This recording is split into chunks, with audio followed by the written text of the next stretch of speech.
keep her going. A lightweight bout here. Clay Guida coming in as the dog, plus 230. Rafa Garcia, minus 230 there. Over under 2.5 rounds, minus 197 for the over, plus 197 for the under. Clay Guida, 61st professional fight. 41 years old, taking on Rafa Garcia, 3-2 in his last 5, coming off the win over Mahashat, where it was some like crazy thing because it was a super bloody fight. They said he lost like a certain percentage of his blood or whatever, which Yeah, was, he cut an artery on his head yeah, or something, like it was nicked an artery, and it was just gushing out. bleeding everywhere. But the thing that scares me when I look at Rafa Garcia, and he's a minus 230 favorite, lost to Chris Gritzmacher less than 2 years ago by decision. And I'd look at Chris Gritzmacher and just look at the long hair. And I see Clay Guida, and I'm like, dang, those guys kind of look alike. And it scares me. But what do you think? Yeah, Clay Guida is one of those guys that he just comes out from the bell and will just bull rush you and just bite down on the mouthpiece and look to take you down. I mean, I was at his last fight too in Orlando against Scott Holtzman. And even though Scott Holtzman was older as well, they're two guys that were near 40 years old at the time. I mean, Clay Guida was the underdog there, and he slammed Scott Holtzman, got on top, just controlled him, just beat him up for 3 rounds, and nobody really expected it. But Clay Guida at 40 years old is still a bulldog, man, and it doesn't look like he's lost a step. Maybe he doesn't have the style, like he doesn't have like a true technical style in any form of mixed martial arts besides maybe the wrestling, but he's so tough and durable, and he's aggressive. He can just kind of overwhelm guys.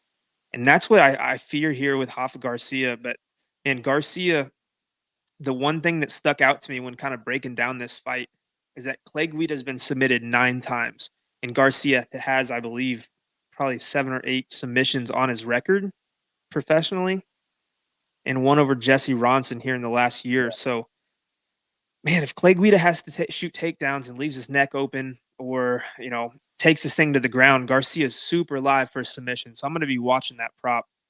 But like in Garcia's last fight too, man, we saw how tough he is. So these are just going to be 2 tough guys going at it.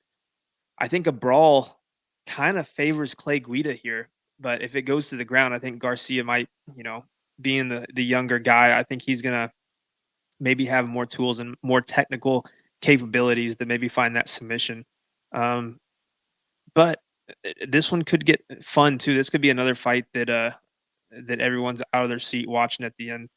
I'm going to rock with Rafa Garcia, and I'm going to take him by submission. But it's another one that could get greasy. Clay Guida is one of those guys that it's hard to get a read on, man. He's got a weird style. He's got a fun style, and you don't expect him to win, but all of a sudden he's sitting on top of a guy, grounding, pounding him for 15 minutes straight. So we'll see what happens. It's a good one. Yeah, always live. He's unpredictable though, and both these guys shoot a lot of takedowns. Clay Guida just averages just over 3. Rafa Garcia averages just over 4.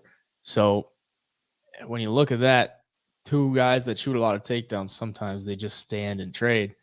Clay Guida did that against Mark Madsen, who we all know is another big wrestler. Both guys are wrestlers, and neither guy landed a takedown. Mark Madsen only attempted 1. Clay Guida attempted none. So this could end up being just a stand-up fight. And honestly, I don't think I can get behind a Rafa Garcia minus 230 ticket. Like you said, the path to victory could be by a submission, because Clay Guida has been submitted a good amount of times, and Rafa Garcia's got that under his belt.